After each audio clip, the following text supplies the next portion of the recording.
Hello friends, आज हम इस वीडियो में बात करेंगे कार्बोक्सिलिक एसिड की। ठीक है। और हम चाहते हैं कि आज हम जब ये चैप्टर पूरा करें, इस वीडियो को देख लें तो हमारे कुछ टॉपिक कवर हो जाएं। अब हम उन टॉपिक्स को देखेंगे जो जो टॉपिक्स हम कवर करने वाले हैं इस वीडियो में। It will be like go through fast go through of nomenclature कि हम ऑर्गेनिक कार्बोक्सिलिक एसिड्स को कैसे नोमेनक्लेचर देते हैं। उसके बाद हम बात करेंगे प्रॉपर्टीज की कि कार्बोक्सिलिक एसिड्स की क्या प्रॉपर्टीज होती हैं। जस्ट लाइक हर ऑर्गेनिक कंपाउंड की अपनी अपनी अलग अलग प्रॉपर्टीज होती हैं। अगर हम अमाइंस की बात करते हैं, एसिड्स की बात करते हैं, एल्केन्स की बात करते हैं, एल्कीन्स की, तो कार्बोक्सिलिक एसिड की प्रॉपर्टी क्या क्या होती है। तो हम कार्बोक्सिलिक एसिड की प्रॉपर्टीज के बारे में बात करेंगे। उसके बाद हम बात क्या करेंगे, उसके बाद हम देखेंगे कि एसिडिटी कार्बोक्सिलिक एसिड, जैसे कि सब इसका नाम ही बताता है कि ये एक एसिड है, तो इसकी एसिडिटी किस किस चीजों पर डिपेंड करती है, उस एसिड फैक्टर्स पर बात करेंगे हम। उसके बाद हम बात करेंगे सिंथेसिस पर कि ये कार्बोक्सिलिक एसिड को किस किस तरीके से बनाया जा सकता है, how we can synthesise carboxylic acid. इसके बाद हम बात करेंगे इसी कार्बोक्सिलिक एसिड की बेसिक रिएक्शंस की, कुछ रिएक्शंस की हम बात करेंगे आज। तो आज हमने क्या क्या बात करने वाले हैं, हम कार्बोक्सिलिक एसिड के नोमेनक्लेचर की बात करेंगे, फिर हम कार्बोक्सिलिक एसिड की प्रॉपर्टीज की बात करेंगे, उसके बाद एसिडिटी फैक्टर की कि किस किस चीजों पर एसिडिटी डिपेंड करती है, उसके बाद synthesis and some reactions of carboxylic acid. Let us start. I hope you will like it. Carboxylic acid, जैसा कि इसका नाम बता रहा है कि इसमें कार्बोक्सिलिक ग्रुप होगा। तो कार्बोक्सिलिक ग्रुप कैसा नजर आता है, सबसे पहले हम उस ग्रुप को देखते हैं। कार्बोक्सिलिक ग्रुप को रिप्रेजेंट करने के तीन तरीके होते हैं। We can write it like RCOOH। इसको हम ऐसे भी लिख सकते हैं RCOOH, जैसा कि आप सब इस पिक्चर में देख रहे हैं। और इसको थोड़ा शॉर्ट करके लिखना हो तो इस COH group is called carboxylic group या फिर कार्बोक्सिलिक ग्रुप।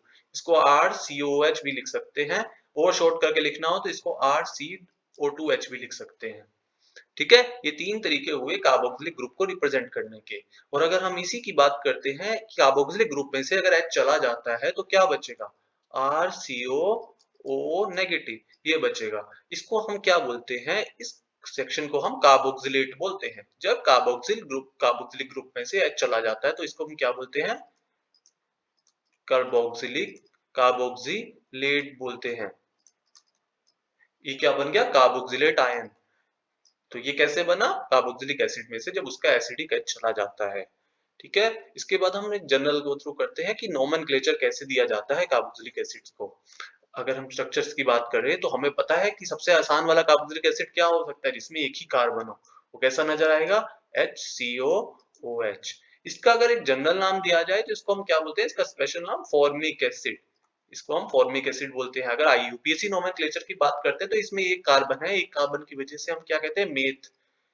इसमें सारे सिंगल बॉन्ड है तो इसको क्या बोलते हैं, मेथेनोइक एसिड।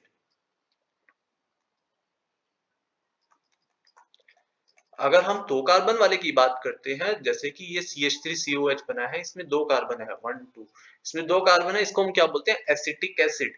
क्या बोलते हैं, इसका स्पेशल नाम एसिटिक एसिड। और अगर इसको हम IUPAC नोमेनक्लेचर देंगे तो हम क्या बोलेंगे, इसके ग्रुप की वजह से तो एक एसिड आ जाएगा, इसकी वजह से आ जाएगा 1 2 ethanoic acid. What we will call it ethanoic acid. Oic acid is because of COH, eth is because of two carbons. Okay, ethanoic acid. अगर हम इसके यहां से देखें इसके नाम को तो हम देखेंगे कि वन कार्बन वाला carboxylic acid is called formic acid, two carbon वाला इज कॉल्ड एसिटिक एसिड। और अगर हम इसको अगर IUPAC नेम देखें तो इसको वन कार्बन को क्या बोलते हैं, मेथेनोइक एसिड। दो कार्बन को एथेनोइक एसिड। वन कार्बन का मतलब मेथ आया, दो कार्बन का मतलब एथ आ गया, तीन कार्बन का मतलब प्रोप आएगा तो प्रोपियोनिक एसिड बन जाएगा। उसके बाद चार कार्बन आया, इसमें देखो चार कार्बन तो ब्यूटायरिक एसिड बन गया। पांच कार्बन आया तो वेलेरिक एसिड भी बोल सकते हैं, इसको पेंटेनोइक एसिड भी बोल सकते हैं। छह कार्बन आया तो कैप्रोइक एसिड बोलती है इसको। चलो अब एक बार गो थ्रू करते हैं इस स्लाइड को। हमने इस स्लाइड में क्या सीखा, वन कार्बन वाले कार्बोक्सिलिक एसिड को हम फॉर्मिक एसिड बोलते हैं, HCOH common name is formic acid, और IUPAC name is methanoic acid. Two carbon वाला एसिटिक एसिड CH3COH। ये नाम इंपॉर्टेंट है, acetic acid and formic acid, ये हमारे काम आते हैं काफी ज्यादा केमिस्ट्री में। Ethanoic acid, propionic acid and propanoic acid, butyric acid, butanoic acid, valeric acid, pentanoic acid, caproic acid, hexanoic acid. इस तरीके हम इनका नोमेनक्लेचर कर सकते हैं। अगर हम देखें कि कुछ हमें डाई कार्बोक्सिलिक एसिड भी नजर आते हैं हमारी केमिस्ट्री के अंदर। डाई कार्बोक्सिलिक एसिड जैसे ऑक्जेलिक एसिड, सबने नाम सुना है कि ऑक्जेलिक एसिड कैसा नजर आता है, COH COH। इसको क्या बोलते हैं हम, ऑक्जेलिक एसिड। सबको पता है कॉमन नेम ऑक्जेलिक एसिड होता है, स्ट्रक्चर ऐसा होता है, it is simplest one. Okay, like this there can be many other di carboxylic acid, let us see how these can be। see, this is the simplest one, oxalic acid, COH COH, common name is oxalic acid। what would be the IUPAC name? there are two carbons, दो carbon के लिए हम क्या लगाते हैं, हम लगाते हैं एथ, single ethane dioic acid, ethane dioic acid. तो ये क्या हुआ, इथेन डाइओइक एसिड। और जब तीन कार्बन हो जाएंगे, इन दो कार्बन के बीच में एक कार्बन आएगा, तो इसको हम क्या बोलते हैं, मेलोनिक एसिड। मेलोनिक एसिड क्या बोलते हैं, मेलोनिक एसिड। और इसको क्या बोलते हैं, प्रोपेन डाइओइक एसिड। जब चार कार्बन टोटल हो जाएंगे तो ब्यूटेन डाइओइक एसिड, पांच हो जाएंगे तो पेंटेन डाइओइक एसिड, छह हो जाएंगे तो हेक्सेन डाइओइक एसिड। अगर इसकी हम बात करते हैं कॉमन नेम्स की, तो हमें ऑक्जेलिक एसिड सबको याद है। जब ऑक्जेलिक एसिड के बीच में एक COH CH2 आता है, तो हम इसको क्या बोल देते हैं, मेलोनिक एसिड। और जब दो CH2 आ जाते हैं इनके बीच में, तो सक्सीनिक एसिड बन जाता है। जब दो COH के बीच में तीन CH2 आ जाते हैं, तो ये ग्लूटेरिक बन जाता है। जब चार आ जाते हैं तो ये एडिपिक एसिड बन जाता है। पांच आ जाते हैं तो ये पिमेलिक एसिड बन जाता है। यहाँ सब नाम लिखे हुए हैं। दो COH आए तो कार्बोक्सिलिक एसिड, दो COH के बीच में एक CH2 आ गया तो मेलोनिक एसिड, दो CH2 आ गए सक्सीनिक एसिड, एडिपिक एसिड चार, पिमेलिक एसिड पांच। इसमें से कुछ अगर इंपॉर्टेंट की बात करते हैं तो adipic acid used to come many times in different different ways in different reactions. तो हम क्या सकते हैं, जब 100 COH के बीच में चार CH2 आते हैं तो एडिपिक एसिड, दो आते हैं तो सक्सीनिक एसिड। सक्सीनिक एसिड भी इंपॉर्टेंट है। मेलोनिक एसिड जब एक CH2 आ जाता है, और कार्बोक्सिलिक एसिड जब दो सिंपलेस्ट डाइकार्बोक्सिलिक एसिड। इसकी बात करते हैं प्रॉपर्टीज की। हमारे कार्बोक्सिलिक एसिड में क्या क्या प्रॉपर्टीज होती हैं, इसके के अंदर क्या क्या खासियत होती हैं। प्रॉपर्टीज की बात करते हैं तो हमें पता है कि इसके बॉइलिंग पॉइंट की बात करना शुरू करते हैं हम, बॉइलिंग पॉइंट। और इसको हम बॉइलिंग पॉइंट को कंपेयर करेंगे बाकी अदर स्पीशीज से जिनका मॉलिक्यूलर वेट इसके आसपास रहता है। अगर हम इसकी बात करते हैं फर्स्ट मॉलिक्यूल की, तो सब देखेंगे यहाँ पे क्या है, डबल बॉन्ड है कार्बन कार्बन के बीच में। जब कार्बन और कार्बन की इलेक्ट्रोनेगेटिविटी सेम है, तो लोन पेयर ये शेड पेयर कहाँ रहेगा, बिल्कुल बीच में रहेगा।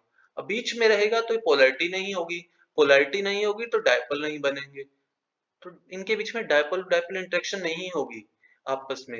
ये भी एक न्यूट्रल मॉलिक्यूल है, दूसरा मॉलिक्यूल भी न्यूट्रल होगा, तीसरा भी न्यूट्रल होगा। जब उनके बीच में इंटरेक्शन बहुत कम होगी वन टू वन, तो बॉइलिंग पॉइंट भी कम होगा।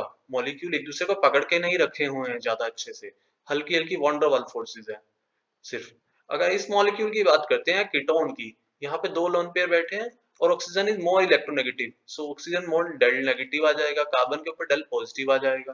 तो यहाँ पे डाइपोलर नेचर आ गया थोड़ा सा। इसकी वजह से क्या होगा, इसमें पोलैरिटी आ जाएगी और एक दूसरे को पकड़ने की कोशिश करेंगे प्लस माइनस इंटरेक्शन के थ्रू। तो हमने देखा कि क्या हुआ, बॉइलिंग पॉइंट बढ़ गया, 30 से 80 हो गया। क्या वजह रही, इसके अंदर पोलर नेचर आ गया। लेकिन जब अल्कोहल्स की बात करते हैं तो इसमें दोबारा ऑक्सीजन आ गया और कार्बन आ गया, तो इसके ऊपर कैसे चार्ज आएगा, माइनस डेल। इसके ऊपर कैसे चार्ज आएगा, इस कार्बन के ऊपर प्लस डेल। अगर हम देखें तो यहाँ पे क्या होगा, यहाँ पे हाइड्रोजन बॉन्डिंग हो सकती है। Oxygen is attached with, hydrogen is attached with a high electronegative atom. So hydrogen bonding की वजह से यहाँ पे क्या होगा, और ज्यादा पोलैरिटी आएगी, मॉलिक्यूल एक दूसरे को हाइड्रोजन बॉन्डिंग से पकड़ के रखेंगे। तो जब हाइड्रोजन बॉन्डिंग आ गई इसके अंदर, तो इसके अंदर बॉइलिंग पॉइंट और ज्यादा बढ़ गया। अगर हम और आगे चलते हैं, हम देखते हैं कार्बोक्सिलिक एसिड। कार्बोक्सिलिक एसिड का बॉइलिंग पॉइंट और ज्यादा बढ़ गया, और देखो कितना ज्यादा बढ़ गया, 99 इज अबाउट 100, और ये 140 हो गया। तो इतना ज्यादा कार्बोक्सिलिक एसिड का कैसे हो गया? कार्बोक्सिलिक एसिड में कुछ अच्छा होगा ना, कुछ खास होगा। तो हम देखते हैं कि यहाँ पे क्या हुआ, यहाँ पे नेगेटिव था, यहाँ पे पॉजिटिव था। तो यहाँ पे ये वाला नेचर था पोलर वाला, और हमने देखा कि यहाँ पे हाइड्रोजन बॉन्डिंग वाला नेचर यहाँ से भी आ रहा है, यहाँ पे हाइड्रोजन बॉन्डिंग भी है। तो यहाँ पे दो दो फैक्टर्स एक साथ काम कर रहे हैं, और ये कॉन्जुगेशन में भी हो सकता है ऐसे करके। तो इसकी वजह से ये सेक्शन और ये सेक्शन दोनों के दोनों इन्वॉल्व हो रहा है मॉलिक्यूल को पास में लाने के लिए। अगर हम देखें इस मॉलिक्यूल को, तो इसके दो मॉलिक्यूल पास में आके डाइमर बना देते हैं। उसमें रीजन क्या होता है कि इसका OH को इसके लोन पेयर अपनी तरफ खींचते हैं, बिकॉज H के ऊपर थोड़ा सा पॉजिटिव पॉजिटिव चार्ज होता है, इसको ये खींचते हैं, और दूसरे वाले के H को ये खींचते हैं। तो इस तरीके से इसके डाइमर बन जाते हैं। क्या बन जाते हैं? डाइमर्स। डाइमर्स फॉर्मेशन इन कार्बोक्सिलिक एसिड।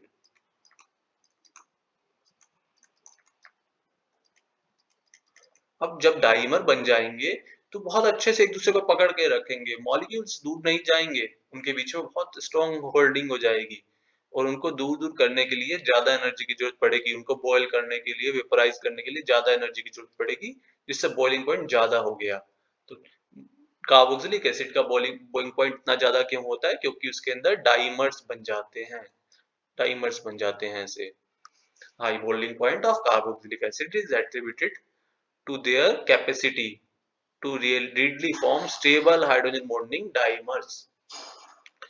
तो अब हमें समझ में आया कार्बोक्सिलिक एसिड का बॉइलिंग पॉइंट बहुत ज्यादा क्यों होता है। बॉइलिंग पॉइंट ज्यादा होने की वजह क्या है? उसके अंदर हाइड्रोजन बॉन्डेड डाइमर्स का बन जाना। आगे हम बात करते हैं एसिडिटी की। हमें पता है कि किसी भी चीज की एसिडिटी, कार्बोक्सिलिक एसिड की एसिडिटी किसके वजह से होगी? उसके H+ की वजह से होगी। जब वो वाटर, ये क्या है? RCOOH, जब इसको सॉल्यूशन में डालेंगे ये H रिलीज कर देता है। अगर H को रिलीज कर देगा तो यहाँ नेगेटिव आ जाएगा, और ये H+ बाहर चला जाएगा। ये H+ ही तो कॉज करता है इसका एसिडिक नेचर को। ये H निकलेगा तो एसिडिटी शो करेगा कंपाउंड हमारा। यही इन्होंने कहा कार्बोक्सिलिक एसिड जो है, जब इसको सॉल्यूशन में डाला जाता है तो कार्बोक्सिलेट आयन बन जाता है, और साथ में प्रोटॉन निकल जाते हैं, इसी की वजह से ये एसिडिटी दिखाता है। अब बात आती है कि जितने ज्यादा प्रोटॉन निकलेंगे उतना ज्यादा एसिडिक होगा, सबको पता है ना। और यहाँ पे अगर हम इस रिएक्शन को देखते हैं तो ये कार्बोक्सिलिक एसिड ब्रेक हो रहा है, ये यहाँ से ब्रेक हो रहा है, तो डिसोसिएशन हो रहा है कार्बोक्सिलिक एसिड का। डिसोसिएशन को मेजर करने के लिए हम एक फैक्टर लाते हैं, डिसोसिएशन कांस्टेंट। डिसोसिएशन कांस्टेंट को हम किससे शो किया? Acid dissociation constant Ka। Ka is called acid, A for acid dissociation constant. इसकी वैल्यू किसके बराबर हुई? Concentration of products upon concentration of reactant. तो कंसंट्रेशन ऑफ प्रोडक्ट क्या है? कार्बोक्सिलेट आयन की concentration into concentration of H+ divided by concentration of reactant. तो अगर हम इसमें देखें कि जितना ज्यादा H+ निकलेगा उतना ज्यादा Ka की वैल्यू ज्यादा होगी, और हमें पता है कि H+ क्या करता है? ये एसिडिटी कॉज करता है। जितना ज्यादा H+ निकलेगा उतना ज्यादा एसिडिक नेचर होगा, और हमने देखा जितना H+ ज्यादा होगा उतना ही Ka भी ज्यादा होगा। Ka, हमने यहाँ क्या देखा? हमने देखा Ka is directly proportional to the concentration of H+। जितना ज्यादा H+ आएगा उतना ज्यादा Ka ज्यादा होगा, और उतना ज्यादा एसिडिक होगा। तो इससे हमें क्या कंक्लूजन मिला? Higher the value of Ka, stronger will be the acid, lower the value of Ka, weaker will be the acid। तो हमें यही सीखा कि ज्यादा Ka वैल्यू स्ट्रॉन्ग एसिड, लो Ka वैल्यू वीक एसिड। अब अगर हम थोड़ा सा और देखना चाहें चीजों को कि Ka और pKa में क्या रिलेशन होता है, तो हम क्या देखते हैं कि pKa is equal to minus के log Ka। तो इससे हमें दिखता है कि Ka जितना ज्यादा होगा pKa की वैल्यू नेगेटिव होती जाएगी, उतनी कम होती जाएगी। सो हमने देखा pKa is inversely proportional to Ka।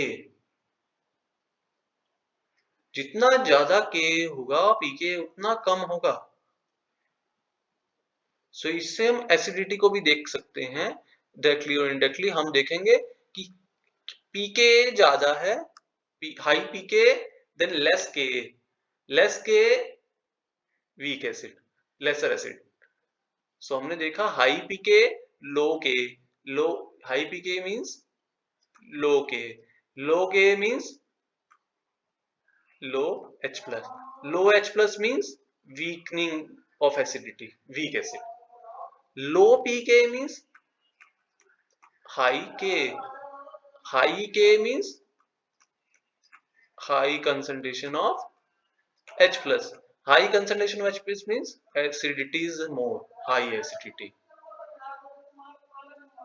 इस तरीके से हमने K pK वैल्यू को कैसे रिलेट करते हैं एसिडिटी से वो हमने सीखा कि ज्यादा एसिड होगा ज्यादा H प्लस निकलेंगे, ज्यादा H प्लस निकलेंगे, ज्यादा H निकलेंगे तो ज्यादा एसिड होगा, ज्यादा Ka वैल्यू होगी और pK वैल्यू कम होगी। इसके बाद हम देखते हैं कि substituent effects on acidity of aliphatic carboxylic acid. Aliphatic carboxylic acid पर सब्स्टिट्यूएंट का क्या इफेक्ट पड़ता है उसकी एसिडिटी पर। तो हमने देखा अभी अभी कि ये कार्बोक्सिलिक एसिड ऐसा नजर आता है, जब ये H को दे देता है तो कार्बोक्सिलेट आयन बन जाता है। अब कोई अगर हम देखें ये रिएक्शन जितना आगे की तरफ जाएगी उतना ही ज्यादा एसिडिटी होगी। अब रिएक्शन आगे की तरफ कब जाएगी? रिएक्शन आगे की तरफ जब जाती है जब प्रोडक्ट क्या बनते हैं, स्टेबल प्रोडक्ट बनते हैं। स्टेबल प्रोडक्ट बनते हैं तो रिएक्शन आगे की तरफ जाती है। अब यहाँ पे यही चीज हम देख रहे हैं कि रिएक्शन आगे की तरफ जाएगी अगर कार्बोक्सिलेट आयन स्टेबल होगा। If it is stable reaction will go ahead, और रिएक्शन आगे जाएगी तो क्या होगा, एसिडिटी अच्छी होगी क्योंकि ज्यादा H प्लस बनेगा। इसको हम समझते हैं। तो इसको समझने का हमने क्या देखा, जितना जो कोई भी फैक्टर अगर कार्बोक्सिलेट को ज्यादा स्टेबल बन रहा है तो रिएक्शन को आगे खींच रहा है। Let us understand it with the help of these example. अगर यहाँ पे कार्बोक्सिलिक एसिड के साथ H लगा है तो उसके pK वैल्यू इतना है, pK वैल्यू इतना है। जब CH3 लगा तो इसने क्या करा, इलेक्ट्रॉन डोनेटिंग ग्रुप है, नेगेटिव चार्ज को और नेगेटिव दे रहा है मिथाइल ग्रुप, नेगेटिव चार्ज को और मिथाइल देकर डिस्टेबलाइज कर रहा है, डिस्टेबलाइज कर रहा है तो एसिडिटी को कम कर रहा है, एसिडिटी को कम करेगा तो Ka को कम करेगा, Ka को कम करेगा तो pK को ज्यादा करेगा। देखो pK ज्यादा हो गई। हमने क्या कहा, एक बार दोबारा रिपीट करते हैं। Methyl group electron donating group है, इलेक्ट्रॉन डोनेटिंग ग्रुप जब यहाँ पे देगा नेगेटिव को और नेगेटिव देगा डोनेट करके तो डिस्टेबलाइज कर रहा है, डिस्टेबलाइज कर रहा है तो ये कम रिएक्शन आगे नहीं जाएगी तो ये कम हो जाएगा, H प्लस कम हो जाएगा तो Ka भी कम हो जाएगा, Ka कम हो जाएगा तो pK क्या हो जाएगा, ज्यादा हो जाएगा, तो pK ज्यादा हो गया। ऐसे ही जब ये इथाइल ग्रुप आया ये और ज्यादा बड़ा ग्रुप आ गया देने वाला, जब ये देगा इलेक्ट्रॉन डोनेट करेगा तो इसको डिस्टेबलाइज करेगा, ज्यादा डिस्टेबलाइज करेगा तो ये और ज्यादा कम हो जाएगा, H कम हो जाएगा तो Ka कम हो जाएगा, Ka कम हो जाएगा तो pK और ज्यादा हो जाएगा, तो देखिए pK और ज्यादा हो गया। इसी तरीके अगर हम और आगे चलते हैं थोड़ा, substituent effects on acidity of aliphatic carboxylic acid, the same thing we are going ahead with other examples. हमने देखा कि कोई इलेक्ट्रॉन विड्रॉइंग ग्रुप लगा दिया जाए तो वो इलेक्ट्रॉन को खींचेगा, इलेक्ट्रॉन को खींचेगा तो इसको स्टेबलाइज करेगा। कार्बोक्सिलिक लेट पर नेगेटिव चार्ज है, अगर इस नेगेटिव चार्ज को डिस्पर्स कर रहा है कोई खींचकर तो वो इसको स्टेबलाइज कर रहा है, क्या कर रहा है, स्टेबलाइज कर रहा है। अब इसको स्टेबलाइज करेगा अगर तो इसका मतलब रिएक्शन आगे की तरफ जाएगी, रिएक्शन आगे जाती है जब प्रोडक्ट स्टेबल होता है, रिएक्शन आगे जाएगी तो H प्लस ज्यादा बनेगा तो Ka भी ज्यादा हो जाएगा, Ka ज्यादा हो जाएगा तो pK क्या हो जाएगा, कम हो जाएगा, pK वैल्यू क्या हो जाएगी, कम हो जाएगी। तो देखते हैं यहाँ पर हम इन एग्जांपल्स को, जब यहाँ CH3 लगा था डोनेटिंग ग्रुप तो डिस्टेबलाइज कर रहा था, डिस्टेबलाइज करेगा तो KH प्लस कम, Ka कम तो pK ज्यादा। जब यहाँ पे OCH3 ग्रुप लगाया ऑक्सीजन कैसा होता है, electron negative atom, oxygen electron को खींचेगा, ऑक्सीजन को अपनी तरफ खींचेगा तो क्या करेगा, अनायन कार्बोक्सिलिक अनायन को क्या करेगा, ये स्टेबलाइज करेगा, स्टेबलाइज करेगा और कार्बोक्सिलेट आयन स्टेबलाइज हो जाएगा तो H प्लस ज्यादा निकलेगा, H प्लस ज्यादा निकलेगा तो K ज्यादा होगा, K ज्यादा होगा तो Pk क्या हो जाएगा, कम हो जाएगा। सेम थिंग अगर यहाँ देखते हैं Cn आया, Cn में क्या है, यहाँ पे दो फैक्टर हैं, एक नाइट्रोजन का इलेक्ट्रोनेगेटिविटी फैक्टर, दूसरा ये कंजुगेशन वाला थोड़ा सा फैक्टर, ये ज्यादा इलेक्ट्रॉन को खींचने विड्रॉइंग ग्रुप, ज्यादा गुड इलेक्ट्रॉन विड्रॉइंग ग्रुप है, तो if it is a more better electron withdrawing group, so it will stabilize more carboxylate ion, carboxylate ion ज्यादा स्टेबल बनेगा तो H प्लस ज्यादा निकलेंगे, H प्लस ज्यादा निकलेंगे तो Ka ज्यादा होगा, Ka ज्यादा होगा तो Pk कम होगा, Pk और कम हो गया। NO2 की बात करते हैं तो NO2 हमारा ऐसा होता है, इसमें देखो तीन तीन इलेक्ट्रॉन विड्रॉइंग ग्रुप आ गए, तीन तीन इलेक्ट्रॉन ग्रुप, ये भी इलेक्ट्रॉन विड्रॉइंग ग्रुप, ये भी तीन तीन इलेक्ट्रॉन विड्रॉइंग ग्रुप बहुत ज्यादा खींचेंगे, जब बहुत ज्यादा खींचेंगे तो बहुत ज्यादा स्टेबलाइज करेंगे, मोर स्टेबलाइज करेंगे कार्बोक्सिलेट आयन को, मोर स्टेबलाइज करेंगे तो Ka की वैल्यू ज्यादा होगी, Ka की वैल्यू ज्यादा होगी तो Pk की वैल्यू क्या होगी, कम होगी, Pk की वैल्यू देखो कितनी कम हो गई। इस तरीके हमने देखा कि कैसे ये ग्रुप्स जो हैं हमारे एसिडिटी को अफेक्ट करते हैं।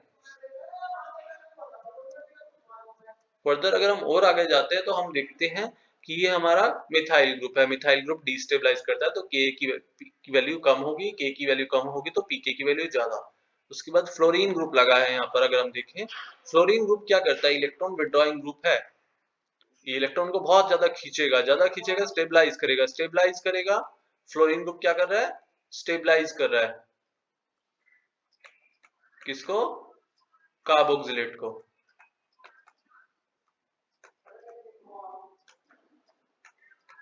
उसका नेगेटिव चार्ज को खींच के स्टेबलाइज कर रहा है, जब उसको स्टेबलाइज करेगा तो H प्लस ज्यादा निकलेगा, H प्लस ज्यादा निकलेगा तो K की वैल्यू ज्यादा होगी और Pk की वैल्यू क्या हो जाएगी, कम हो जाएगी। देखियो H प्लस की Pk की वैल्यू कम हो गई।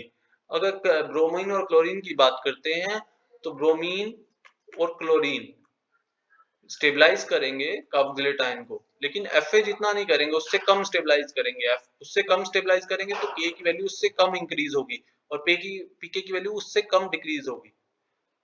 देखो 2.9 पर आ गया। I hope you are understanding what I am trying to explain. अगर कुछ समझ में ना आए तो आराम से इस पैराग्राफ को पढ़िएगा, आपको ये सब रीजंस अच्छे से समझ में आ जाएंगे। यहाँ पर देखते हैं Cl एक इलेक्ट्रॉन विड्रॉइंग ग्रुप है, इलेक्ट्रॉन विड्रॉइंग ग्रुप उसको स्टेबलाइज करता है, H की K की वैल्यू ज्यादा हो जाती है, Pk की वैल्यू कम हो जाती है।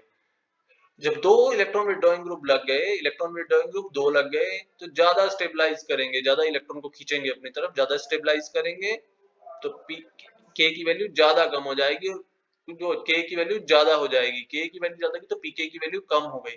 जब तीन इलेक्ट्रॉन विड्रॉइंग ग्रुप लग गए तो और ज्यादा स्टेबलाइज करेंगे, जितना ज्यादा स्टेबलाइज करेंगे उतना अच्छा एसिड, उतना Ka ज्यादा, उतना Ka ज्यादा उतना ही Pk come.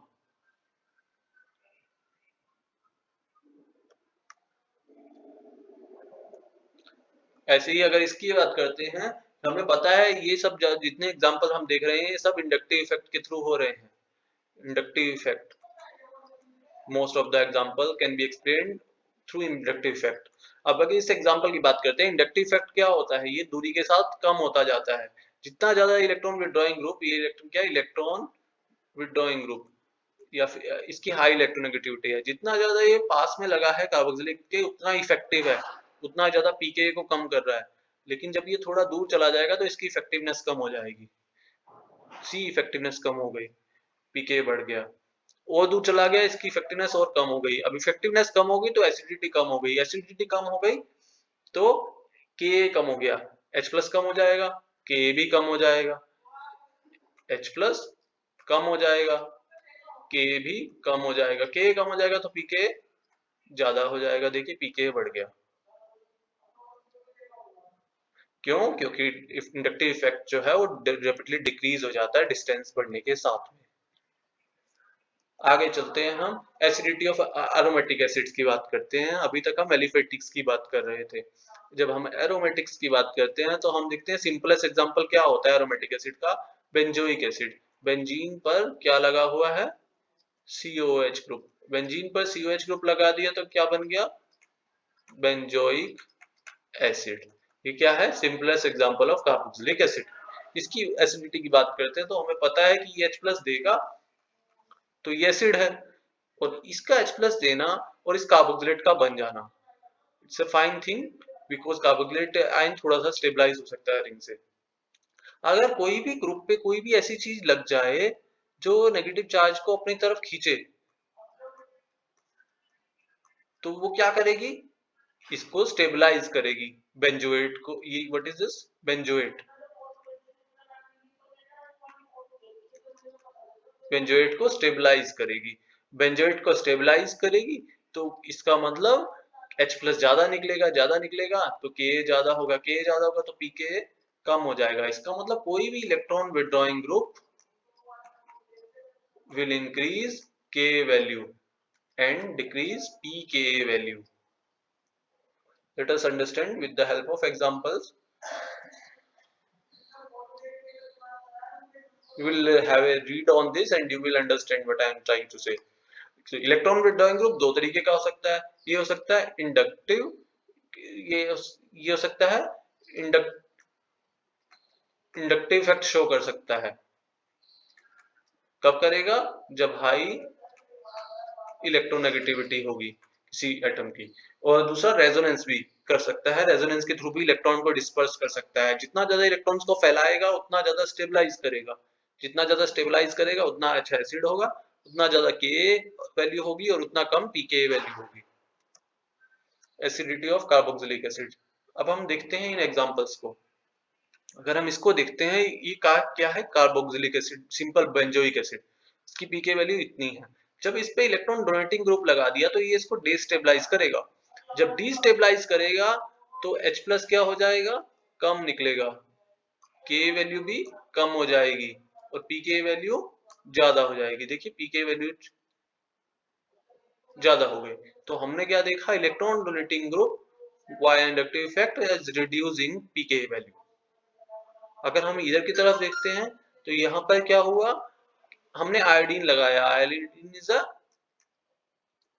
Electronegative atom, higher electronegative atom as compare to carbon.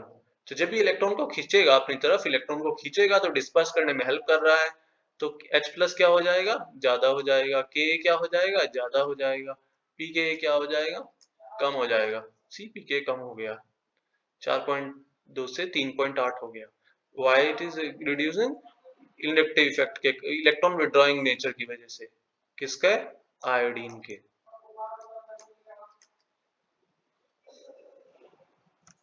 Next example अगर हम समझने की कोशिश करें तो ये बेंजोइक एसिड है, सिंपल 4.2 लाइक अबव के। ब्रोमीन लगा दिया, ब्रोमीन क्या करेगा, खींचेगा, खींचेगा, पैरा पोजीशन पर खींच रहा है ये, तो पीके के एसिडिटी बढ़ाएगा, एसिडिटी बढ़ाएगा तो H बढ़ाएगा, H बढ़ाएगा तो Ka बढ़ाएगा, Ka बढ़ाएगा तो Pk को कम करेगा, तो Pk देखिए कम हो गया, 4.2 से 4 पर आ गया। यही ब्रोमीन थोड़ा पास में चला गया, देखिए ये पोजीशन कौन सी है, पैरा पोजीशन। ये कौन सी पोजीशन है, मेटा पोजीशन। अब ये पास हो गया, इंडक्टिव इफेक्ट ज्यादा लगेगा, यहाँ पर इंडक्टिव इफेक्ट ज्यादा लगेगा, ज्यादा डिस्पर्स करेगा, ज्यादा H प्लस निकलेगा, ज्यादा Ka होगा और Pk और कम हो जाएगा। देखिए ये कौन सा ऑर्थो पोजीशन पर चला गया ब्रोमीन। जब ऑर्थो पे चला गया तो और ज्यादा पास हो गया, इंडक्टिव इफेक्ट और ज्यादा लगेगा, ज्यादा अच्छे से खींचेगा नेगेटिव चार्ज को अपनी तरफ। तो ज्यादा अच्छे से नेगेटिव चार्ज को खींचेगा तो क्या होगा, बेंजोइट को ज्यादा स्टेबलाइज करेगा, ज्यादा स्टेबलाइज करेगा तो H प्लस ज्यादा निकलेगा, K भी ज्यादा हो जाएगा और Pk क्या हो जाएगा, और कम हो जाएगा, Pk और कम हो गया। देखिए what is this, this is the result of inductive effect. Inductive effect की वैल्यू क्या, इफेक्ट कम होता जाता है डिस्टेंस के साथ। Same if you have A read on this you will understand. एक बार आप इन सबको अच्छे से गो थ्रू कीजिएगा, ये जो नोट्स सपोर्टिंग नोट्स साथ में आ गए हैं। इसके बाद हम चलते हैं कार्बोक्सिलिक एसिड की बात कर रहे थे, बेंजोइक एसिड की। अब हम रेजोनेंस फैक्टर की भी बात करेंगे साथ में। बेंजोइक एसिड का हमने देखा 4.2 होता है, यहाँ पे नाइट्रो ग्रुप लगाया, 3-3 इलेक्ट्रोनेगेटिव एटम है इसके पास, तो ये अपनी तरफ खींचेगा, इलेक्ट्रोनेगेटिव किसकी थ्रू खींचेगा, इंडक्टिव इफेक्ट से खींचेगा। जब इंडक्टिव इफेक्ट से खींचेगा अपनी तरफ डेंसिटी को, तो ये क्या करेगा, स्टेबलाइज करेगा, इलेक्ट्रॉन को खींचकर स्टेबलाइज करेगा कार्बोक्सिलेट को, स्टेबलाइज करेगा तो H प्लस ज्यादा निकलेगा, के वैल्यू ज्यादा हो जाएगी, पीके कम हो जाएगी। देखिए पीके कम हो गई। यही जब हमारा पैरा पोजीशन पर जाएगा तो यहाँ पे क्या होगा, दो फैक्टर काम करेंगे। एक तो काम करेगा इंडक्टिव इफेक्ट, जिसकी वजह से एसिडिटी कम हो जाएगी, तो एक काम करेगा resonance effect. Resonance effect ortho and para position पर काम करता है। अब देखिए ये नाइट्रो ग्रुप और पैरा पर है, तो यहाँ पे रेजोनेंस इफेक्ट काम करेगा और ये चार्ज को स्टेबलाइज करेगा। जब ये चार्ज को स्टेबलाइज करेगा तो ये बेंजोएट को स्टेबलाइज करेगा, बेंजोएट को स्टेबलाइज करेगा। बेंजोएट स्टेबलाइज होगा तो H प्लस ज्यादा निकलेगा, H प्लस ज्यादा निकलेगा तो K भी ज्यादा हो जाएगा, K ज्यादा हो जाएगा, पीके कम हो जाएगा। तो यहाँ पे दो फैक्टर काम कर रहे हैं पीके कम करने के लिए। एक तो काम कर रहा है रेजोनेंस इफेक्ट, दूसरा इफेक्ट इंडक्टिव इफेक्ट, और दोनों का जब दो दो फैक्टर काम करेंगे तो उसकी वजह से इसकी पीके वैल्यू और कम हो जाएगी। और ऑर्थो की बात करते हैं तो ऑर्थो पे दोबारा दो फैक्टर काम करेंगे। कौन कौन से दो फैक्टर काम करेंगे, इंडक्टिव इफेक्ट जो बहुत ज्यादा होगा क्योंकि पास में है, और दूसरा रेजोनेंस इफेक्ट भी होगा यहाँ पर।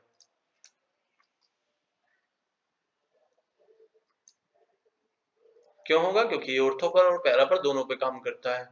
तो यहाँ पे दोनों एडिशन होंगे, इंडक्टिव भी ज्यादा होगा, रेजोनेंस भी होगा, तो इसलिए एसिडिटी ज्यादा होगी, H प्लस ज्यादा होगा, H प्लस ज्यादा होगा तो K कम होगा, K कम होगा तो पीके, सॉरी H प्लस ज्यादा होगा तो K भी ज्यादा होगा, K ज्यादा होगा तो पीके कम हो जाएगा, पीके बहुत कम हो गया। देखिए अब हम समझते हैं कि ऑर्थो और पैरा पोजीशन पर रेजोनेंस काम करता है, वो कैसे काम करता है।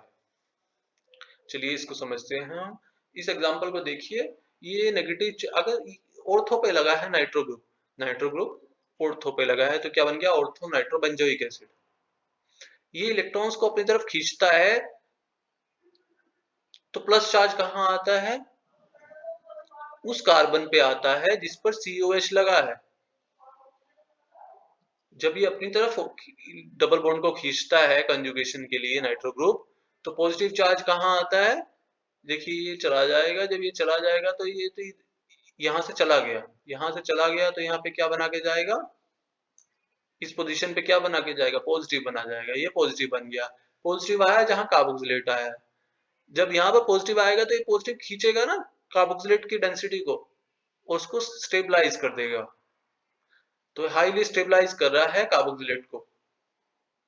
कब कर रहा है, when nitro is on ortho position, इस तरीके से रेजोनेंस की वजह से स्टेबलाइज कर रहा है। जब हमारा मेटा पर होता है तो मेटा पर भी ये खींचेगा इसको, और पॉजिटिव चार्ज कहाँ बनाएगा, यहाँ पर बनाएगा।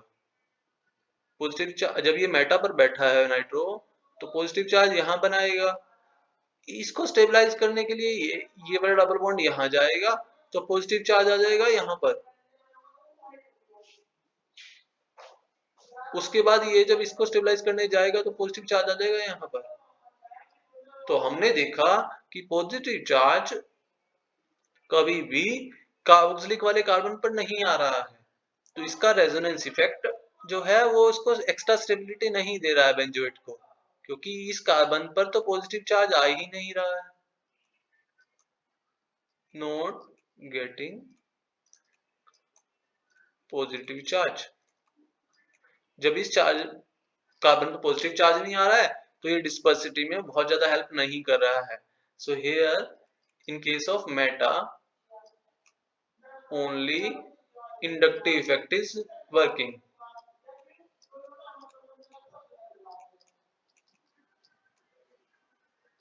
क्या काम कर रहा है?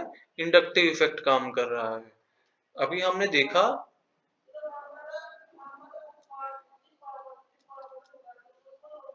इंडक्टिव इफेक्ट काम करता है कहां पर? जब हमारा मेटा पर होता है।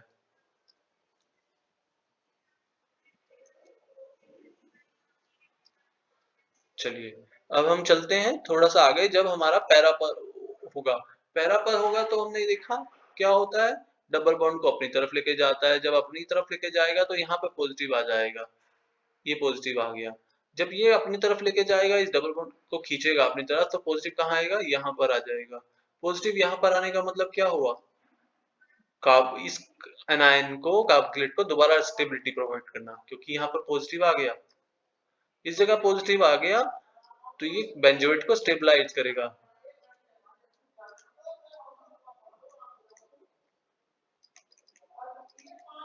बेंजोइट स्टेबलाइज होगा तो H प्लस ज्यादा आएगा, H प्लस ज्यादा आएगा तो Ka भी ज्यादा होगा, Ka ज्यादा होगा तो Pk कम होगा।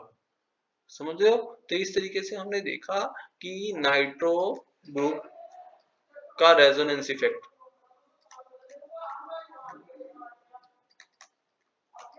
is effective only on ortho and para positions. I hope कि आपको समझ में आया होगा। आगे चलते हैं, नेक्स्ट टॉपिक हमारा आता है सिंथेसिस पर। कार्बोक्सिलिक एसिड को कैसे बनाया जा सकता है? कुछ आसान तरीके हैं बनाने के। ये क्या कहते हैं, प्राइमरी अल्कोहल का ऑक्सीडेशन कर दिया जाए। प्राइमरी अल्कोहल का ऑक्सीडेशन करें तो कार्बोक्सिलिक एसिड बन जाएगा। हमें पता है कि ये CH3 CH2OH ये क्या है? 1 डिग्री अल्कोहल। इसका ऑक्सीडेशन कर दो तो ये कहते हैं क्या बन जाएगा? कार्बोक्सिलिक एसिड बन जाएगा। अब हमें पता है कि ऑक्सीडेशन तो हम कर देंगे, कार्बोक्सिलिक एसिड बन जाएगा, लेकिन ऑक्सीडाइजिंग एजेंट क्या यूज करेंगे? देयर इज अ क्वेश्चन कि हम ऑक्सीडाइजिंग एजेंट कौन कौन सा यूज कर सकते हैं। यही तो हमने कहा कि ये 1 डिग्री अल्कोहल है, ऑक्सीडाइजिंग एजेंट यूज करो, कार्बोक्सिलिक एसिड बन जाएगा। ऑक्सीडाइजिंग एजेंट हम कैसे यूज कर सकते हैं? ये कहते हैं कि स्ट्रॉन्ग ऑक्सीडाइजिंग एजेंट अगर हम यूज करते हैं, like CrO3, potassium dichromate, sodium dichromate, potassium dichromate, KMnO4, अगर ये सब एसिडिक यूज कर सकते हैं और अगर एसिडिक अमाउंट में यूज करते हैं, एसिडिक क्रोमिक एसिड सॉल्यूशन के साथ यूज करते हैं, तो ये कहते हैं कि ये जो एसिड बना, क्या एसिड बना? ये एसिड बना, ये एसिड अल्कोहल के साथ दोबारा रिएक्ट कर जाता है। और हमें पता है कि एसिड और अल्कोहल मिलके क्या बनाते हैं? एस्टर बना देते हैं। तो ये कहते हैं ये जो एसिड बना, ये अल्कोहल के साथ दोबारा रिएक्ट करता है और एस्टर बना देता है, बचा हुआ अल्कोहल के साथ रिएक्ट करके। तो इसलिए इस चीज को अवॉइड किया जाता है, क्योंकि इससे हमें ज्यादा एसिड नहीं मिल पाता है। हमारा एसिड जो बना वो वापस अल्कोहल स्टार्टिंग मटेरियल के साथ रिएक्ट करके एस्टर बना देता है। अब उसको बचाने के लिए हम क्या करते हैं, उसको, ये जैसे मैंने रिएक्शन बताई कि हमारा ये बना हमारा प्रोडक्ट, ये प्रोडक्ट हमारे बचे हुए रिएक्टेंट के साथ रिएक्ट कर देता है सेम एसिडिक कंडीशन में।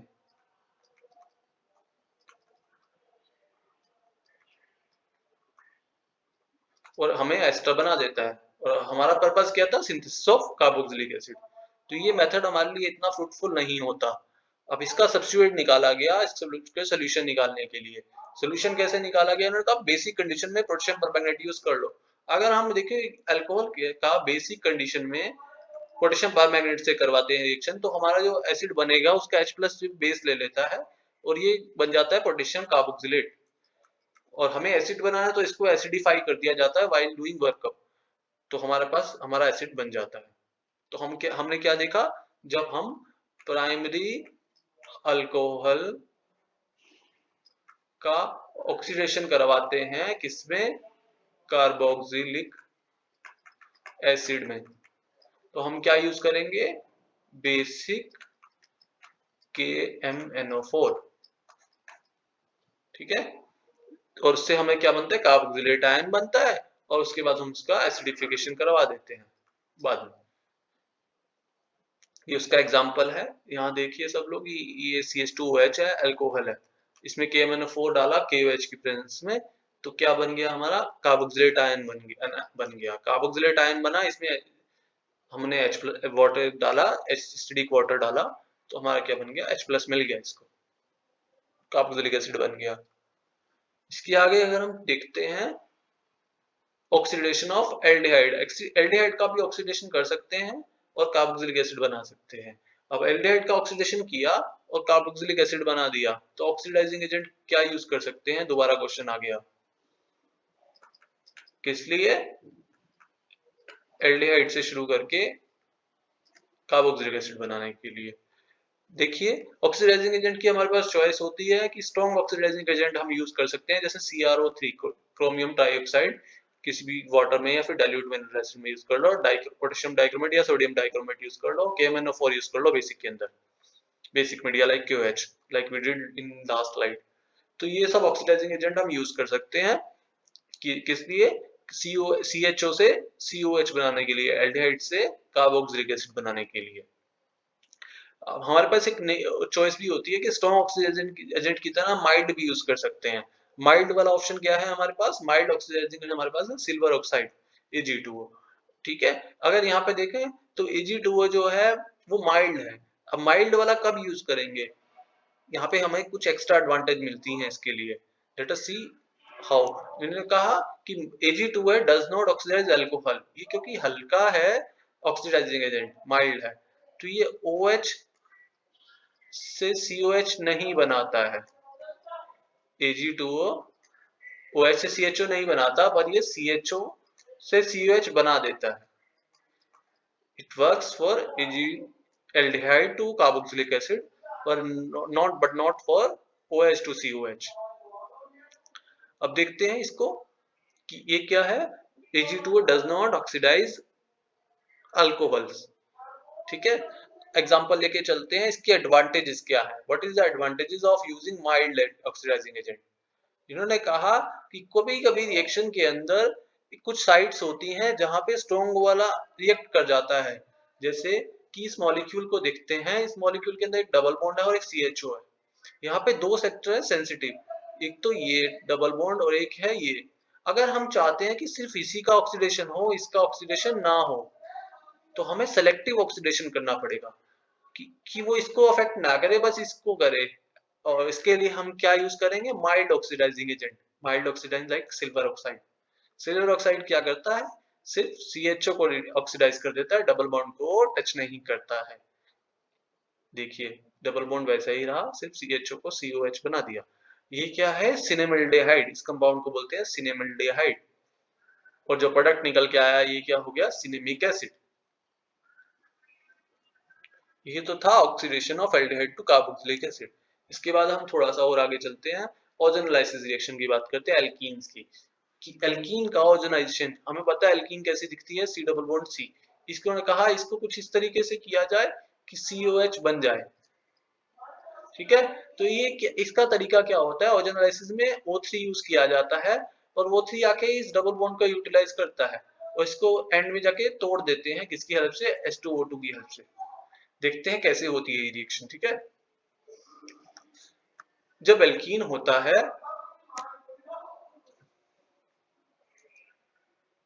एल्कीन एल्कीन की रिएक्शन हमने करवाई ओजोन से, O3 से। जब एल्कीन की O3 से रिएक्शन, O3 से रिएक्शन की बात है, तो O3 जो है इसके डबल बॉन्ड पे बीच में फिक्स हो जाता है इस तरीके से, और ओजोनाइड बना देता है। क्या बना देता है, ओजोनाइड। ये ओजोनाइड जो बना, ये ब्रेक हो जाता है in presence of H2O2, because H2O2 क्या है, ऑक्सीडाइजिंग एजेंट है। H2, तो इस क्लीवेज को हम क्या बोलते हैं, ऑक्सीडाइजिंग क्लीवेज भी बोल देते हैं। इस बात को ध्यान से देखते हैं, ozonolysis of appropriately substituted alkene, alkene है ये, इसकी ओजोनोलाइसिस करवाई O3 के साथ, और उसके बाद हमने H2O2 के साथ क्या करवा दिया, हमने इसका ऑक्सीडेटिव क्लीवेज करवा दिया। H2O2 is oxidizing agent that it is leading towards cleavage of ozonaide, ये ओजोनाइड की क्लीवेज कर रहा है, तो ये क्या हुआ, ऑक्सीडेटिव क्लीवेज। और इस कंडीशन जब ये होता है तो हमें कार्बोक्सिलिक एसिड बन जाता है, एक इधर से एक उधर से। तो हमने देखा कि ये एक तरीके का क्लीवेज यहाँ से होता है, एक कार्बोक्सिलिक एसिड इधर से बनता है, एक इधर से बनता है। अब अगर दोनों के तरफ R और ये जैसे R और H लगा है, ये भी RH लगा है, दोनों के दोनों सेम ग्रुप होंगे तो कार्बोक्सिलिक एसिड इधर से भी वही बनेगा और इधर से भी वही बनेगा, सेम कार्बोक्सिलिक एसिड बन जाएंगे। लेकिन अगर दोनों तरफ अलग-अलग वो होंगे तो दो अलग-अलग कार्बोक्सिलिक एसिड बनेंगे। अब इसको आगे समझते हैं एग्जांपल्स के थ्रू। जैसे हमने देखा ये ओजोनाइट बनेगा यहाँ पर, O3 आएगा, ओजोनाइट बनेगा, उसके बाद ऑक्सीडेटिव क्लीवेज हो जाएगा, एक COH यहाँ बन जाएगा, एक COH यहाँ बन जाएगा। अगर COH यहाँ बनेगा, दोनों COH के बीच में कितने कार्बन है? एक CH2, दो CH2, तीन CH2, चार CH2। हमने कहा था जब चार CH2 होते हैं, एक COH ऊपर होता है, एक COH नीचे होता है, इसको हम क्या बोलते हैं? एडिपिक एसिड बोलते हैं। तो एडिपिक एसिड बना सकते हैं इस तरीके से हम। दूसरा अगर और एग्जांपल देखते हैं, ये अल्काइन, ये सेम प्रोसेस अल्काइन पर भी काम करता है और उसको ब्रेकेज कर देता है। अगर उसको भी ब्रेकेज करेगा तो पहले ओजोनाइट बनेगा, इसका ओजोनाइट बनेगा अल्काइन का, और उसके बाद उसका यहाँ पे हम क्या हाइड्रोजनेश वो करते हैं, हाइड्रोलिक कंडीशन में करते हैं H2O की प्रेजेंस में, और कार्बोक्सिलिक एसिड बन जाता है। अगर हम इस रिएक्शन को और एग्जांपल से समझना चाहे तो हम यहाँ से समझ सकते हैं। अब यहाँ देखते हैं, यहाँ पे H लगा है, यहाँ पे इतना बड़ा ग्रुप लगा है, हमें पता है ब्रेकेज यहाँ से होती है, एक एसिड यहाँ से बनता है, एक एसिड यहाँ से बनता है। तो हमें पता है एक कार्बन वाला एसिड क्या होता है? HCOOH होता है। इतने कार्बन वाला एसिड कैसा होगा? CH3 CH2 का होल 5 COOH। हमें पता है जब CH2 okay CH3 COH CH2 का होल 5 COOH, तो दो एसिड बन जाएंगे। और दो अलग अलग एसिड क्यों बने? क्योंकि ये सब्स्टिट्यूटेड लाइक ऐसे था, इसमें H था और इस साइड इतना बड़ा ग्रुप था, तो H के साथ एक एसिड बन गया, दूसरी साइड बन गया। नेक्स्ट आप आते हैं इसके ऊपर, इसको अगर देखते हैं ध्यान से तो दोबारा एल्काइन आ गया। ये एल्काइन दोबारा क्या होगा? यहाँ पे कुछ नहीं है तो यहाँ पे एक H लगा हुआ, जब ये ब्रेक होगा तो क्या होगा? यहाँ पे क्या हो जाएगा? HCOOH, एक ही कार्बन है ना, एक कार्बन है तो इस साइड से एक कार्बन वाला एसिड बना, दूसरी साइड से ये वाला सेक्शन क्या बनेगा? ये रिंग बनेगा, साथ में COOH। इसको क्या बोलेंगे? Cyclohexanone, hexane carboxylic acid, cyclohexane for this cyclohexane ring, और carboxylic acid for this cyclohexane carboxylic acid.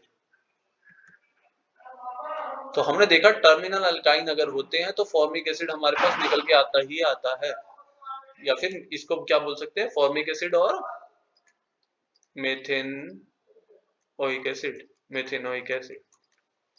तो टर्मिनल वाले एल्काइंस में मेथेनोइक एसिड बनता है या फॉर्मिक एसिड, और एल्काइन वाले केस में हम H2O यूज करते हैं, एल्कीन वाले केस में हम H2O2 यूज करते हैं। आगे हम चलते हैं, synthesis of carboxylic acid using Grignard reagent. हमें पता है ग्रिग्नार्ड रिएजेंट क्या होता है? RMgX। इसका यूज करके कैसे कार्बोक्सिलिक एसिड बनाते हैं? हमें पता है ये बनाना हो कैसे बनता है, ये बनता है RX के अंदर Mg डाल दो, RMgX बन जाता है। और RMgX के अंदर यहाँ पे नेगेटिव चार्ज होता है, यहाँ पे कैसा होता है? MgX पे पॉजिटिव चार्ज होता है। जब इसकी रिएक्शन हम करवाते हैं CO2 से, तो हमें पता है ये R नेगेटिव चार्ज यहाँ पे देता है, और ये जो आता है ये Mg वाले सेक्शन को पकड़ लेता है। ये क्या बन जाता है? CO, इस पर आ गया R, इधर से क्या है? O पे नेगेटिव, और MgX। अगर इसके अंदर हम HCO पॉजिटिव डाल देते हैं या H2O डाल देते हैं तो क्या होता है? ये ब्रेक हो जाता है, इधर आ जाता है H, इधर आ जाता है OH। ये क्या बन जाता है? RCOOH plus MgXOH। ये क्या बन गया? Carboxylic acid. सो हमने कार्बोक्सिलिक एसिड कैसे बनाया? गिग्नार्ड रिएजेंट से। Let us understand it again, we will revise it through this.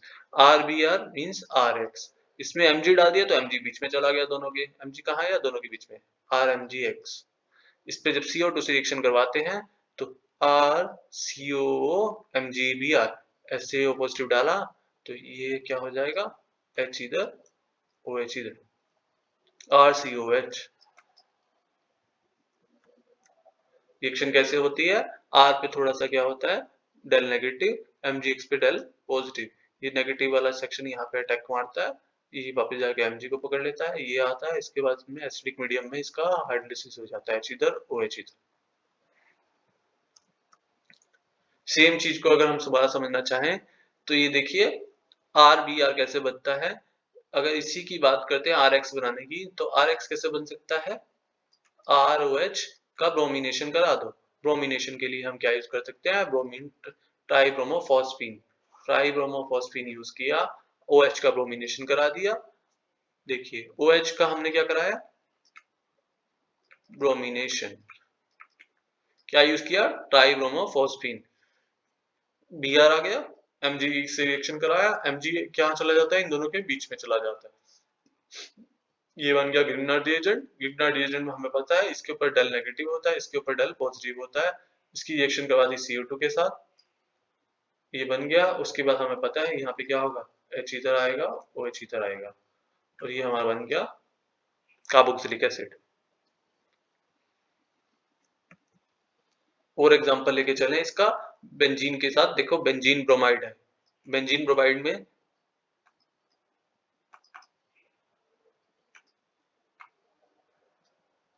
Benzene bromide में जब मैग्नीशियम डाला गया तो मैग्नीशियम इनके बीच में आगे बैठ जाएगा। देखिए फिनाइल मैग्नीशियम ब्रोमाइड, ये बन गया गिग्नार्ड रिएजेंट। जब इसके ऊपर चलेंगे, इस पे नेगेटिव चार्ज आएगा डेल, इसके ऊपर पॉजिटिव चार्ज आएगा, ये यहाँ से कार्बन रिएक्ट करेगा, ये बन जाएगा H इधर आ जाएगा, OH इधर आ जाएगा, ये क्या बन गया, RCOH, PHCOH, that is benzoic acid. तो इस तरीके से हमने बेंजोइक एसिड बना दिया। इसके बाद एक रिएक्शन की बात करते हैं, हाइड्रोलिसिस ऑफ नाइट्राइल। नाइट्राइल आपको सबको पता है, CN हमारा नाइट्राइल ग्रुप होता है, RCN, ठीक है। ये कैसे, अगर नाइट्राइल की बात करते हैं, इसका हाइड्रोलिसिस करवा सकते हैं, और किस लिए करवा रहे हैं, सिंथेसिस ऑफ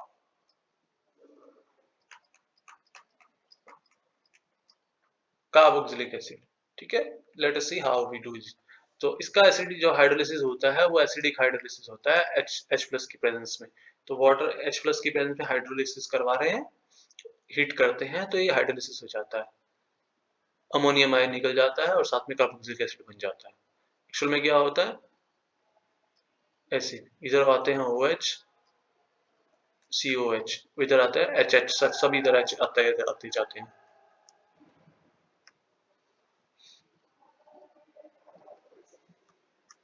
अब बात है कि RCN बनता कैसे है। RCN हम बना सकते हैं साइन NaCN से रिएक्शन करा दो, ब्रोमाइड की सब्स्टिट्यूशन रिएक्शन। देखिए RBr था, इसमें NaCN डाल दिया, Na+ होता है, CN- होता है, ये CN- अटैक करता है, Br को निकाल देता है, ये क्या बन जाता है, RCN प्लस NaBr। तो RCN बन गया। RCN का हम क्या करा देते हैं, एसिडिक हाइड्रोलिसिस। एसिडिक हाइड्रोलिसिस करा देंगे तो क्या बन जाएगा, RCOOH, बेंजोइक एसिड, वो कार्बोक्सिलिक एसिड, ये बना। इसका हम हाइड्रोलिसिस करवा सकते हैं, तो क्या बन जाएगा, RCOOH। और एग्जांपल देखते हैं इसका। देखिए ये क्या है, Br, हमें पता है Na+ होता है, CN- होता है, CN- यहाँ अटैक करेगा, Br को निकाल देगा। एक और CN आएगा, वो यहाँ अटैक करेगा, Br को निकाल देगा। तो एक CN यहाँ आ जाएगा, एक CN यहाँ, 3 CH2, 3 CH2 है, एक CN इधर आ गया, एक CN इधर आ गया। हाइड्रोलिसिस करवाया HCl की प्रेजेंस में, एसिडिक, तो यहाँ पे क्या हो जाएगा, COOH, उधर भी COH, बीच में 3 CH2, एक CH2, 2 CH2, 3 CH2, COH COH, क्या बन गया, ग्लूटारिक एसिड। हमें पता है ग्लूटारिक एसिड बोल देते हैं। या फिर अगर इसकी बात करते हैं, टोटल कार्बन कितने होंगे, 3 CH2 वाले कार्बन, 2 COH वाले, 5 कार्बन, तो पेंटेन डाइओइक एसिड।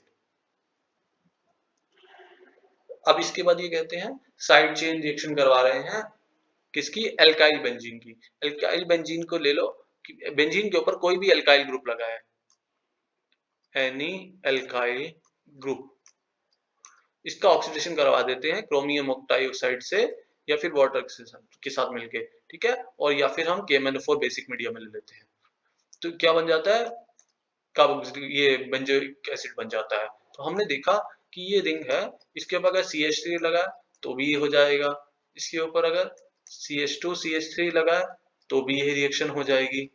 इसके ऊपर अगर इतनी बड़ी चेन लगी है और हमने करवा दिया CrO3 H2O, तो क्या बन जाएगा, बेंजोइक एसिड। कोई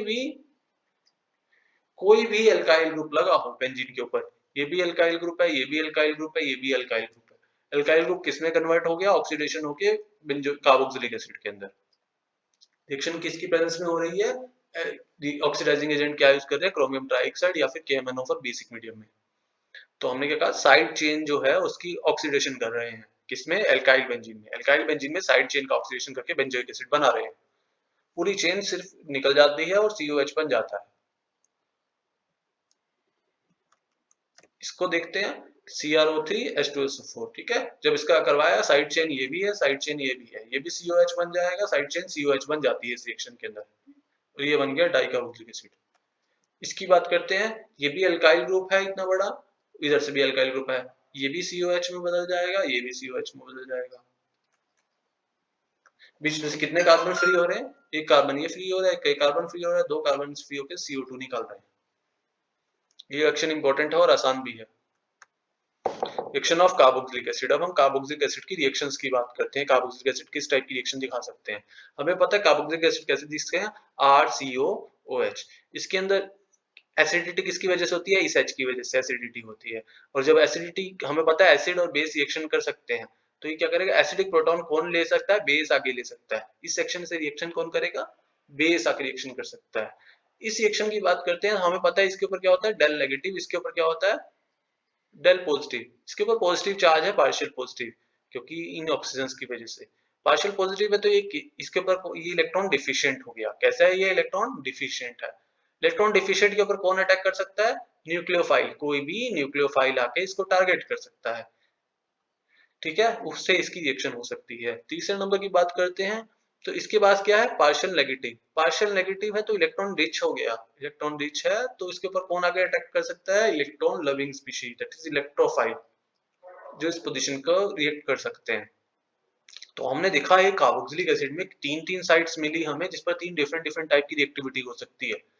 एक बार इसको दोबारा देखते हैं। Carboxylic acid can be place in 4 different categories. तो इसकी रिएक्शंस को हम चार तरह के डिवाइड कर सकते हैं। देखते हैं कैसी रिएक्शंस हो सकती हैं।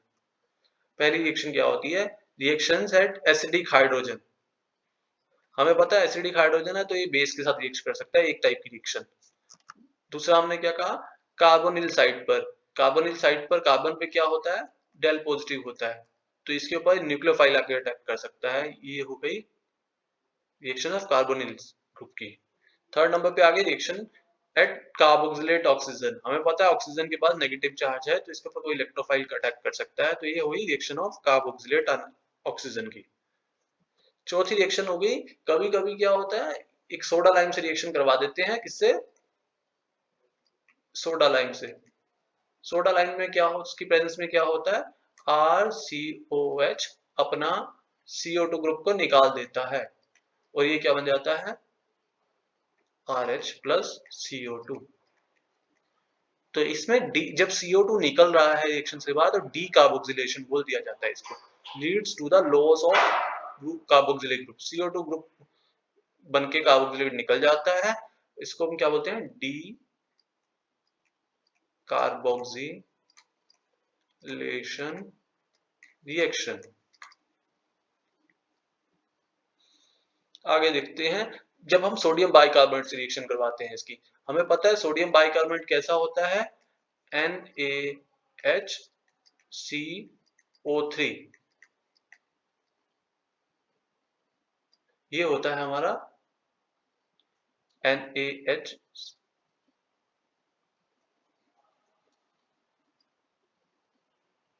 Like this, NaHCO3। तो अगर हम दोबारा बनाते हैं इसको, NaHCO3। अगर हम इसके अंदर, ये क्या करता है, थोड़ा H ले लेता है हमारे कार्बोक्सिलिक एसिड का, H ले लेके H यहाँ लग जाता है। और हमें पता है कि जब एक कार्बन के ऊपर दो OH आ जाते हैं तो ये स्टेबल नहीं होता, ये स्टेबल नहीं होता, ये H2O निकाल देता है। H2O निकाल देगा तो क्या बचेगा, CO2। यही होता है कि बाइकार्बोनेट आता है NaHCO3, ये क्या करता है, ये बाइकार्बोनेट से आया, इसने हमारे कार्बोक्सिलिक एसिड का H ले लिया, कार्बोक्सिलिक एसिड का H ले लिया, वो कार्बोक्सिलेट बन गया। ये कार्बोक्सिलेट बन गया और ये बन गया कार्बोनिक एसिड। इसको क्या बोलते हैं हम? Carbonic acid. Carbonic acid stable नहीं है। क्यों नहीं है स्टेबल? क्योंकि 2 H आ गए इस कार्बन के ऊपर। जब अनस्टेबल हो गया तो ये यहाँ से क्या निकलता है? H2O निकाल देता है। H2O निकाल दिया और CO2 निकल गया। यही सेम रिएक्शन हम यूज करते हैं कार्बोक्सिलिक एसिड को कंफर्मेशन के लिए टेस्ट लैब में। कार्बोक्सिलेट को कंफर्म करने के लिए हम बाइकार्बोनेट से रिएक्शन करवाते हैं। उस बाइकार्बोनेट से रिएक्शन करके उसमें कार्बोनिक एसिड बनता है जिससे CO2 निकल जाती है। CO2 कैसे निकलती है? एफरवेसेंस के साथ।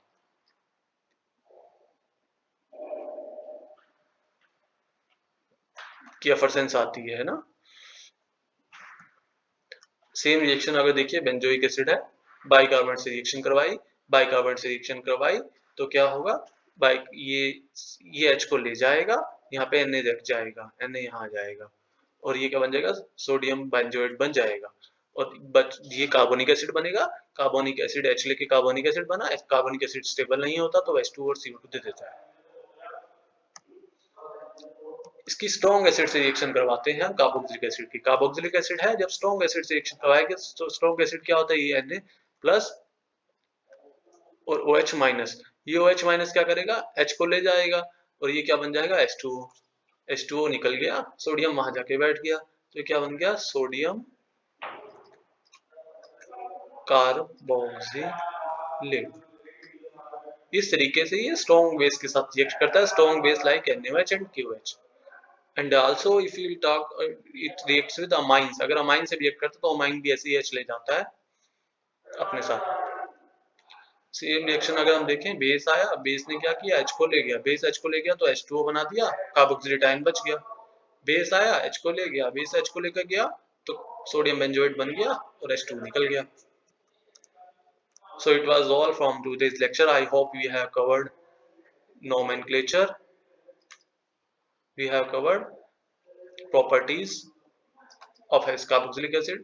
We have also tried to talk about acidity of carboxylic acid. Then thereafter we talked about synthesis of carboxylic acid, and in the end we talked about some of the reactions of carboxylic acid. तो reactions अभी सभी complete नहीं हुई, लेकिन ये topics को हमने एक बार समझने की कोशिश करी अपने इस lecture से। I hope it helped you. Thank you.